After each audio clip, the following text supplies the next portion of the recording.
그러면 오늘 이 발제의 전제는 국민의 입장에서 감염병에 고통받는 우리 국민이 통합적인 보건의료 서비스 제공의 일환으로서 편리하고 안전한 그리고 전문적인 약물 서비스를 제공하기 위해서 1차 보건의료 체계의 최전선에 있는 약국과 약사의 역할을 재편성하고 최적화시킬 법적, 제도적 뒷받침을 모색함으로써 궁극적으로는 이 모든 것이 국민의 인권과 건강권을 지키는 방안을 수립하고자 하는 데서 이 발제를 하도록 하겠습니다. 우선 그러면 우리가 이제 국민의 건강권과 보건의료의 공정한 그러면서 안전적인 그러면서도 전문적인 서비스를 받기 위해서 약국 약사의 역할들이 어떻게 해왔는지 그것을 토대로 앞으로 법적 제도적으로 어떤 것들을 역할 확대를 통해서 국민의 보건 의료 체계의 그 궁극적인 혜택을 극대화할 것이냐라는 것을 한번 살펴보도록 하겠습니다. 그래서 코로나 초기에 우리가 약국의 DUR 시스템 이용한 공적 마스크 제공이 왜 우리 그 코로나 시기에 초기에 굉장히 그 감염병 확산을 막는 큰 역할을 했다고 볼 수 있습니다. 그리고 또한 이제 코로나19 확산기에 대한 여러 가지 약사들의 역할에 대해서도 또 알아볼 텐데요. 이제 바람직하지 않은 이런 상황 속에서 혼란기에서 바람직하지 않은 상황들도 일어나고 있습니다. 과연 이것이 이제 국민을 위한 규제 샌드박스 내에서 일어나는 이러한 일들이 궁극적으로 국민 보건의료 체계의 혜택이 되는 것이냐 아니면 일부 상업적인 이익에 이용이 되는 것이냐에 대한 것도 한번 국민의 입장에서 한번 말씀드리도록 하겠습니다.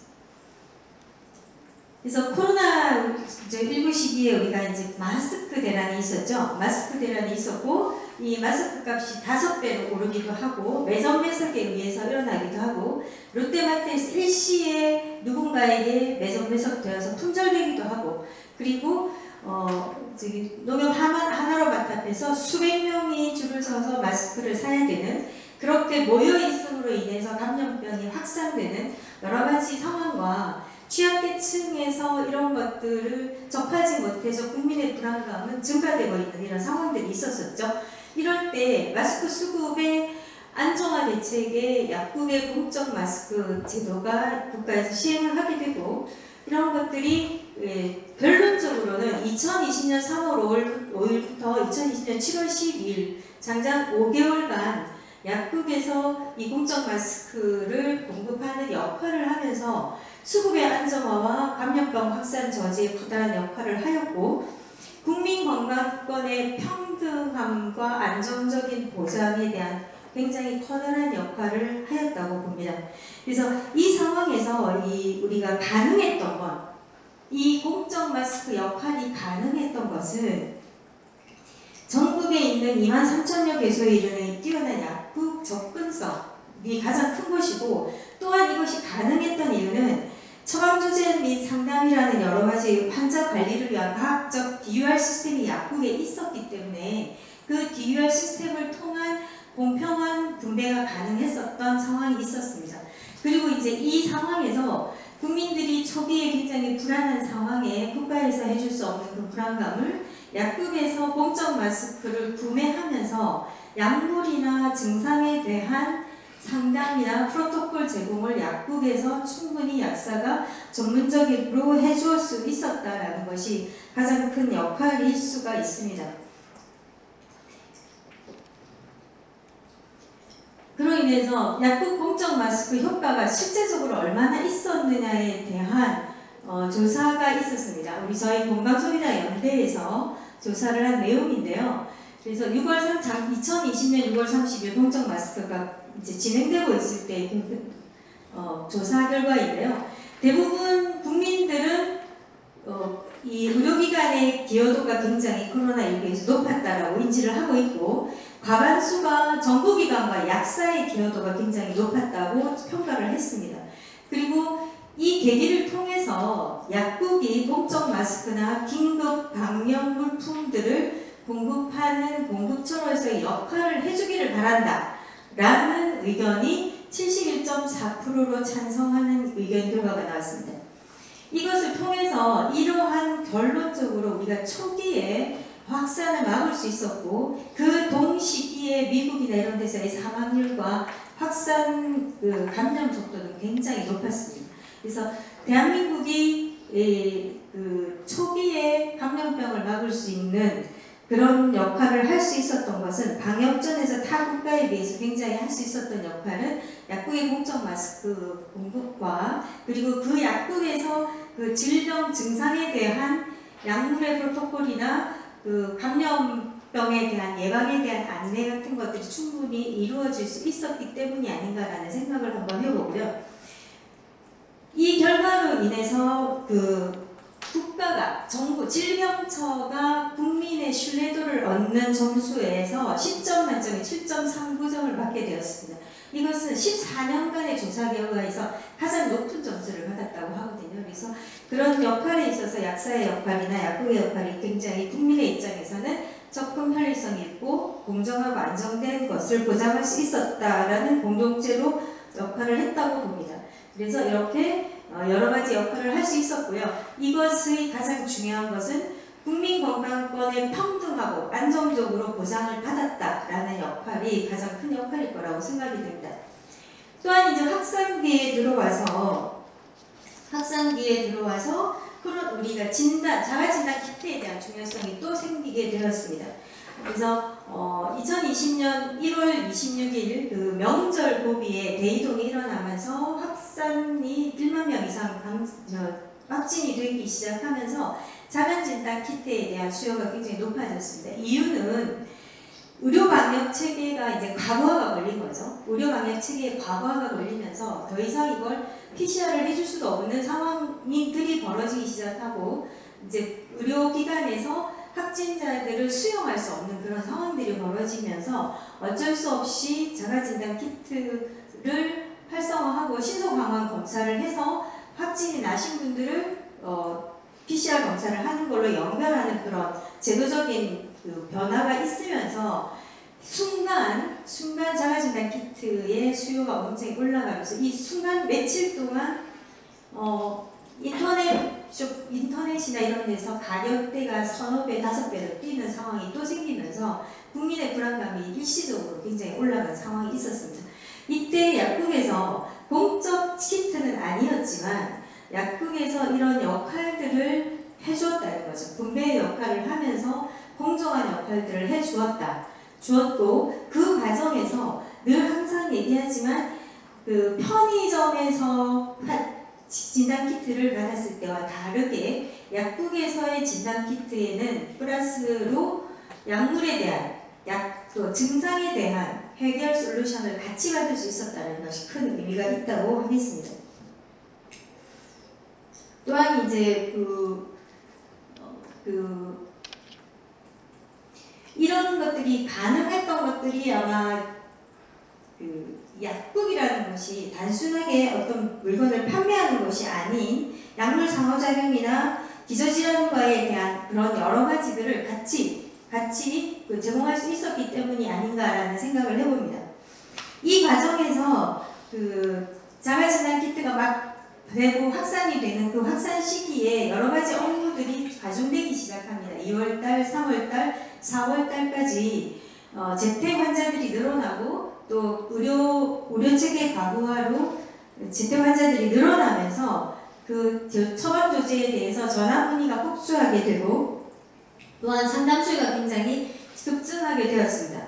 이 상황에서 우리가 의약품, 전문의약품 같은 경우에 품절 사태에서 굉장히 국민들은 불안해했고 특히 아까 말씀드렸던 그 팍스로비드 같은 경우에 투약에서도 실제적으로 팍스로비드의 공급은 충분했지만 실제적으로 받을 수 있는 분들의 입장에서는 현장에서는 부족하게 느껴졌다. 그런 것들의 문제는 아마 이것이 약사들의 이 DUR에 접근하는 그리고 질병이나 환자의 수급에 대한 것들에 접근하는 접근도가 높았다면 이런 부분들이 좀 공평하게 공급되지 않았을까라는 생각이 듭니다.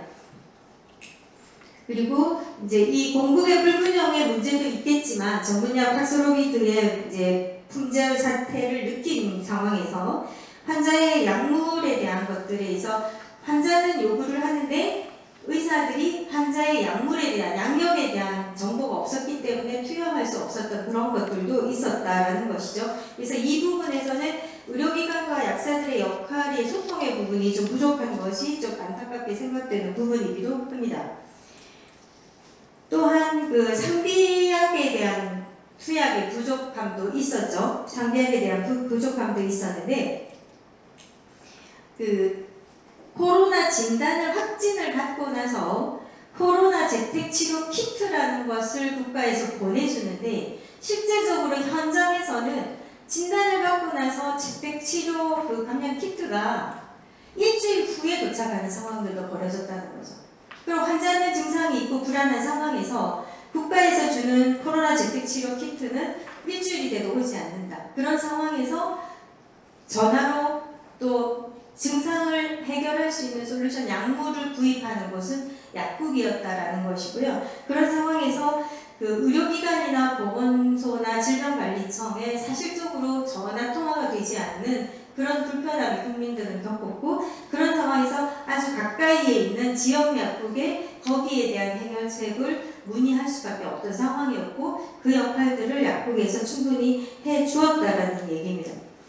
또한 전문의약품에 이어서 일반의약품의 품절 사태도 굉장히 심각한 상황이었었는데 이런 상황에서 약국 약사들의 역할이 굉장히 뛰어났었다라는 것을 국민의 입장에서 얘기를 한번 해봅니다. 이 이제 재택치료 환자들의 비대면, 대면 재택치료 환자들의 처방이 급증하는 과정에서 아마 약사의 역할에 대한 조사를 서울시 약사회에서 했습니다. 그래서 3월 16일, 17일 양일간 개국인 약사들이 코로나 재택 환자 약국 업무에서 어떤 것이 필요하고 어떤 것이 힘들었던지에 대한 것들을 조사를 하셨는데요. 이 조사를 통해서 결국은 우리 국민의 입장에서 중요한 건 우리가 접근 편리성이 편한 약국과 약사의 업무가 가중되고 제도적으로 지원되지 않는 것 때문에 그것에 대한 피해가 결국은 국민에게 돌아오게 된다는 것이 이제 핵심인 거죠. 그래서 어떻게 됐든 이 투약에서 이 설문조사에서 코로나 환자의 폭증에 따른 문의 전화나 조제 투약이나 전화 상담이나 조제 전달들에 있어서 굉장히 그 역할들이 폭증되었다라는 것들이고요. 보시면 처방 전 팩스 수신하고 조제 완료를 확인하는 전화가 거의 많습니다. 70%가 넘고 또 약물 이상 반응이나 코로나 증세에 대한 상담, 처방을 받고 나서 처방약에 대한 상담, 그리고 그런 것들을 지역 약국에 할 수밖에 없었던 상황들이 우리 국민의 입장에서는 충분히 있었습니다. 그리고 이제 통화 수도 굉장히 많아서 통화량을 이제 조사를 하신 건데 그 재택 환자 관련 일일 평균 통화 횟수가 굉장히 높습니다. 그래서 100번 이상 되는 것들도 있고 한 번의 통화에 5분 정도의 시간을 투약을 한다고 통화를 한다고 봤을 때 하루 종일 통화를 할 수밖에 없는 그런 이제 업무에 시달렸다라는 조사 결과고요.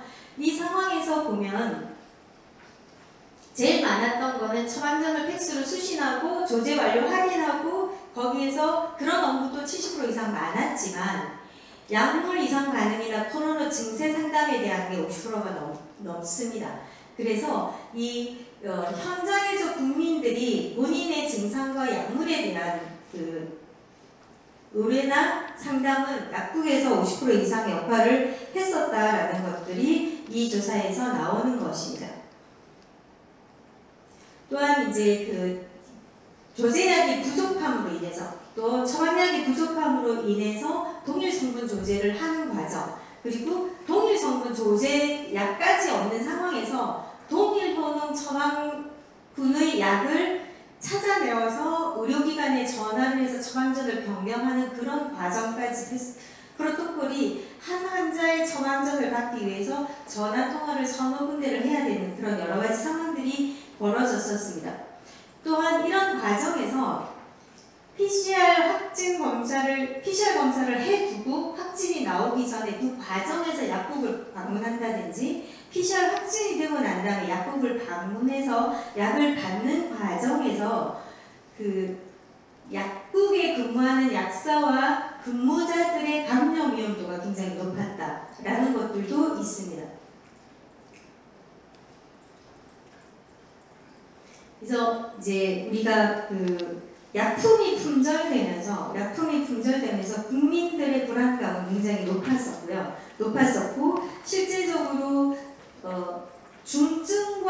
중증이 아닌 것의 경계를 국민들은 잡을 수가 없었고 본인이 해열제로 열이 떨어지지 않는 그런 불안한 상황 속에서 이것이 내가 생명을 잃어야 되는 상황이냐 응급실을 가야 되는 상황이냐에 비로해서 그것의 가이드라인을 결정해 줄 수 있었던 것이 지역의 약사였다라는 역할도 한번 말씀드리고 싶습니다.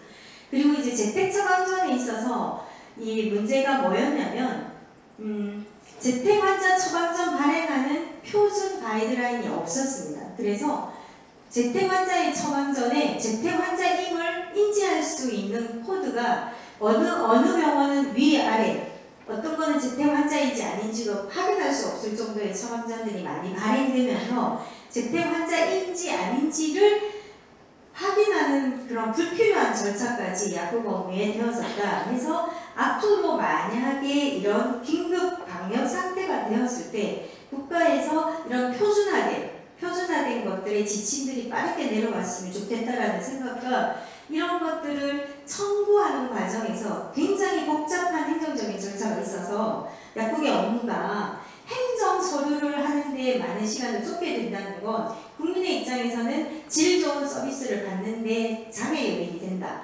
해서 그 행정 절차의 간소화 필요성도 대두된다고 할 수 있겠습니다.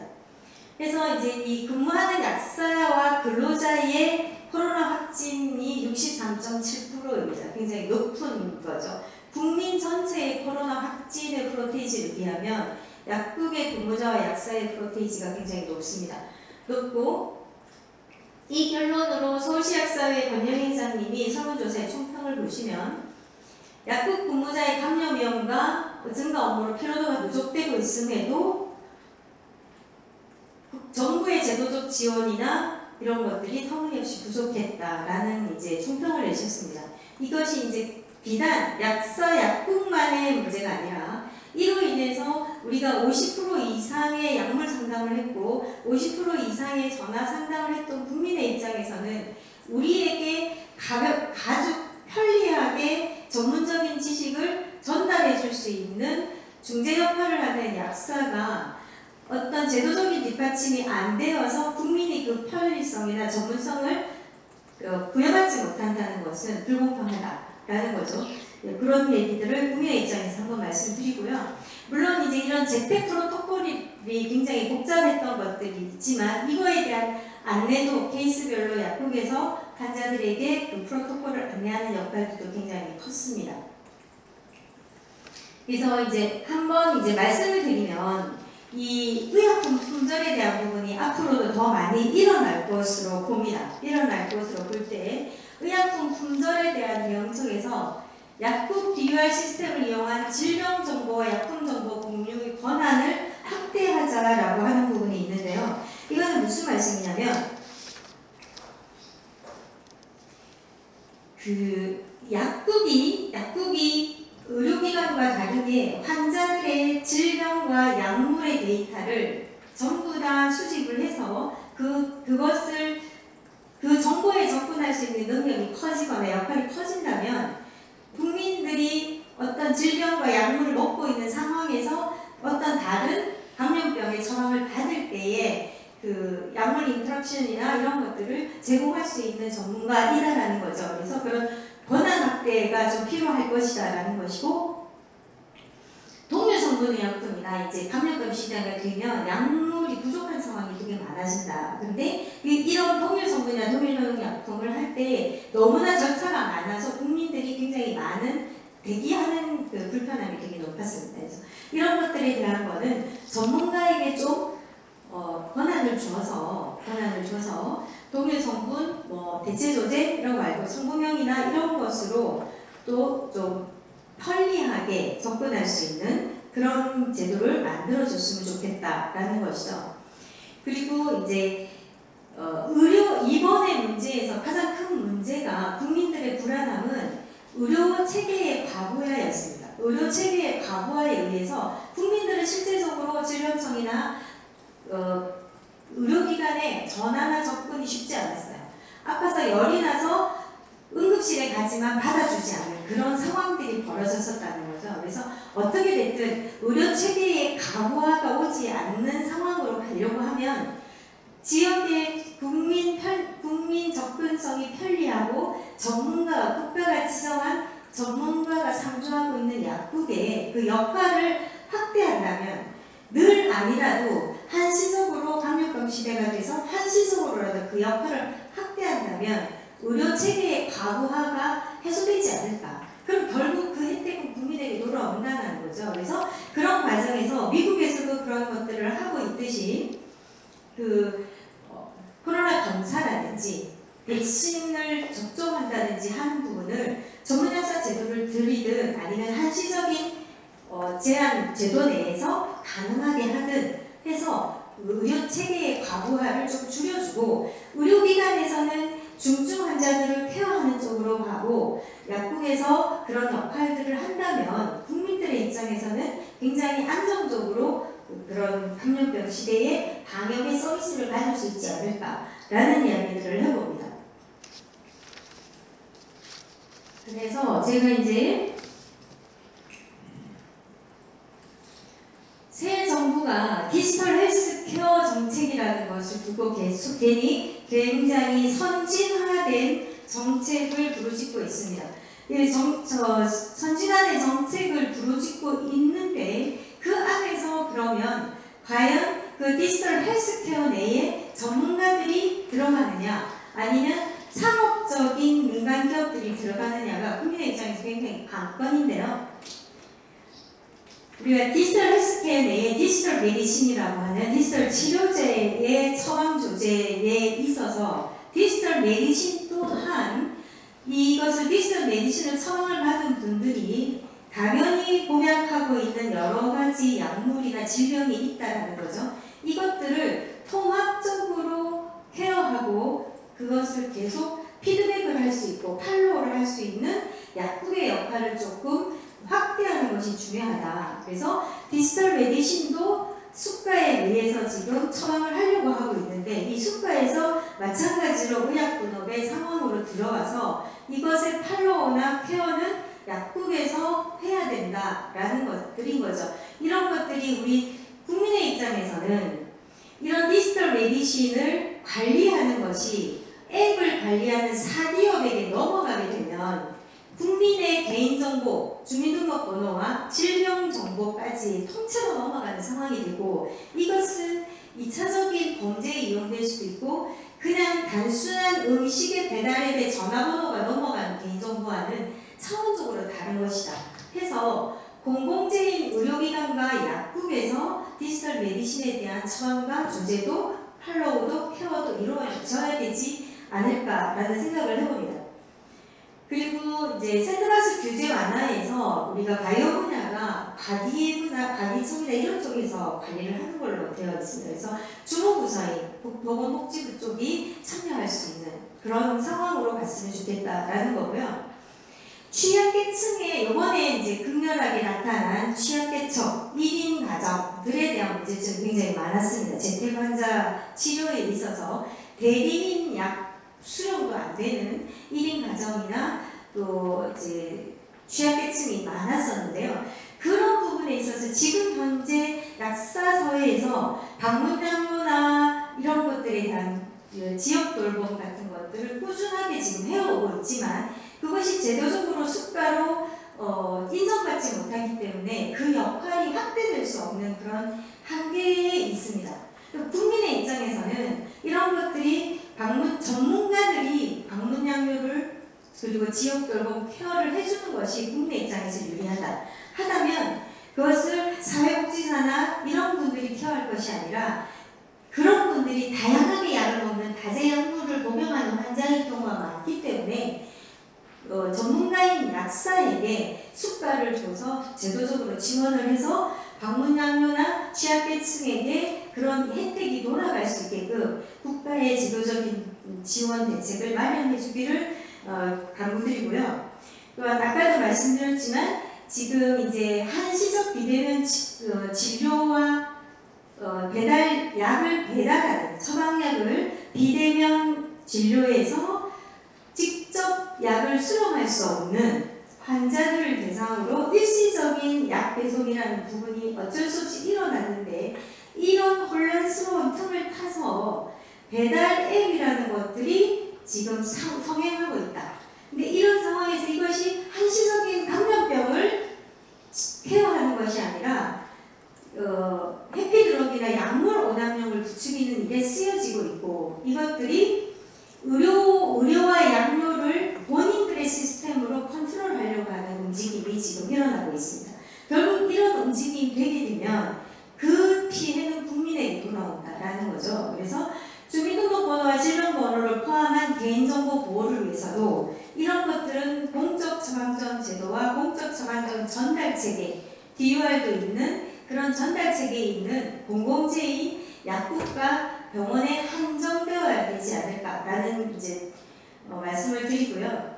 그래서 이 모든 것들이 공공의료 체계 강화도 좋고 디지털 헬스케어의 확대도 좋고 규제 샌드박스의 완화도 좋은데 그것들이 기본적으로 국민의 건강의 편리성이라는 것을 크게 확대해서 국민의 건강권을 확보하거나 안정성이나 전문적인 그런 서비스를 받는 것이 아니라 상업적인 돈벌이 이용돼서는 절대 되지 않는다라는 원칙을 가지고 이런 규제 샌드박스 완화나 디지털 헬스케어 확장이 되었으면 하는 바람을 소비자의 한 사람으로 말씀을 드립니다. 아까 김양호 교수님께서 선진국의 사례를 말씀하셨지만 건강보험제도에 따른 보건의료 체계는 아마 대한민국이 가장 우수할 것이라고 생각되었습니다. 그리고 국민의 입장에서도 가장 공정하게, 공평하게 전문적인 의료보험 서비스를 받는 것으로 되어 있습니다. 그래서 이번 경우에 미국의 확진자와 사망자 수가 굉장히 높습니다. 그 이유가 뭐겠습니까? 사보험으로 들어가고 내가 질병이라고 아파도 내가 받을 수 있는 의료 서비스가 작았기 때문에 거의 사망자 수가 굉장히 높았거든요. 그러면 우리나라에 이렇게 세계적인 의료보험, 건강보험 체계가 지금 잘 되어 있는데 이것이 자칫 선진화된 제도를 도입하는 과정에서 변질될 우려가 크다는 거죠. 이제 그래서 국민 건강권을 빌미로 또 국민 건강의 편리성만을 강조한 기형적인 제도가 자리 잡지 않기를 바라고 상업적인 돈벌이 이용되지 않기를 바라면서 규제 샌드박스의 올바른 취지 적용이 되어서 우리 전문가의 역할을 확대하고 전문가의 역할, 약사, 약국의 전문가의 역할을 확대하고 그것을 제도적으로 지지함으로 인해서 국민들이 국민 건강권을 평등하게 안정적으로 보장받을 수 있는 그런 계기가 이번 코비드-19를 통해서 안정적으로 그리고 세계적인 건강보험 이 의료 체계를 흐트러뜨리지 않는 유지하는 제도들이 만들어지기를 기원하면서 마치도록 하겠습니다.